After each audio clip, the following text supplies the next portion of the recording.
जय जिनेंद्र। प्रभु महावीर स्वामी की साधना चल रही थी। प्रभु हारे नहीं थे, थके नहीं थे।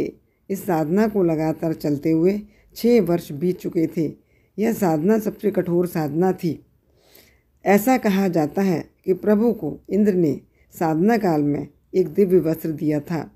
उसका इस्तेमाल प्रभु ने तो ना के बराबर किया था।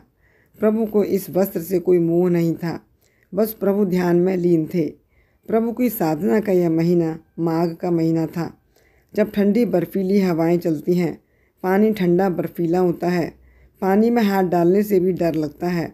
हम सभी लोग इस ठंडी बर्फीली हवा में अपने अपने घरों में रज़ाई ओढ़कर सो रहे होते हैं। अपने हाथ पैर भी रज़ाई से बाहर निकालने में डरते हैं। इसी माघ के महीने में पहाड़ी क्षेत्रों में कुल्लू मनाली का तापमान 0 डिग्री सेल्सियस होता है। बर्फ़बारी होती है, ठंडी हवाएं चलती हैं। ऐसे ही ठंडे बर्फीले महीने में प्रभु महावीर स्वामी शालीशीर्ष गांव के जंगल में पेड़ के नीचे अपनी साधना में लीन थे। चारों तरफ पहाड़ थे, नदी थी, ठंडी बर्फीली हवाएं थीं।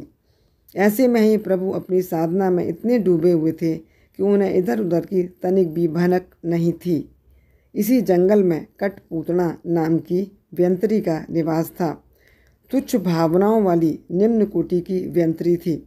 यह व्यंतरी अपना रूप बदल लेती थी, चेहरा विकराल कर लेती थी। लाल आँखें थीं, चेहरे पर राक्षसी की तरह बिखरे हुए बाल थे, बड़े बड़े नाखून थे। कुल मिला के वह एक राक्षसी थी। यह व्यंतरी अपना रूप बदलने में माहिर थी। जैसे ही महावीर स्वामी को ध्यान मग्न देखा, उससे रहा नहीं गया। उसका चेहरा लाल हो गया, क्रोध चरम सीमा पर बढ़ गया। उसने उपसर्ग करना शुरू कर दिया। कठपूतना व्यंतरी ने अपने बालों को ठंडे बर्फीले पानी में डुबो दिया। बालों में पानी भर गया। उसने उन बालों को प्रभु महावीर स्वामी के ऊपर रख दिया। प्रभु के ऊपर ठंडा बर्फीला पानी गिरने लगा।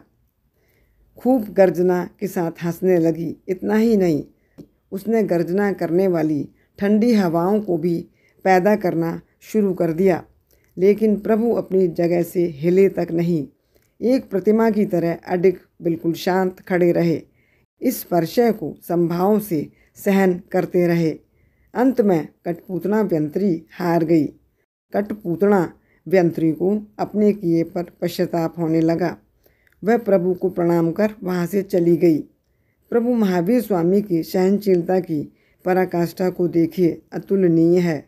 इंद्र ने प्रभु को दिव्य वस्त्र भी दिया, लेकिन प्रभु ने उसकी परवाह नहीं की, क्योंकि प्रभु आत्मा के उच्च स्वरूप थे।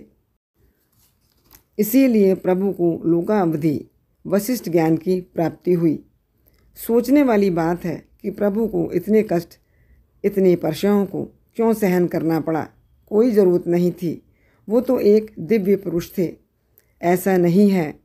प्रभु ने इतने परसों को इसलिए सहन किया क्योंकि प्रभु अपने कर्मों का क्षय कर रहे थे।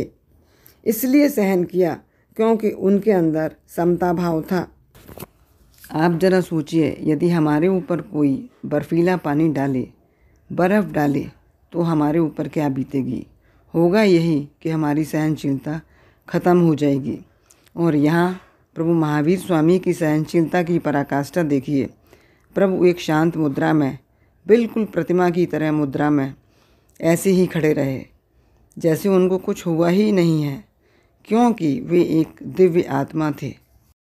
सभी भाई बंधुओं से निवेदन है कि इस प्रसंग को ध्यान में रखते हुए बगल में बने आइकन को ज़रूर प्रेस कर दीजिए, जिससे प्रभु का अगला प्रसंग आप तक पहुंच सके।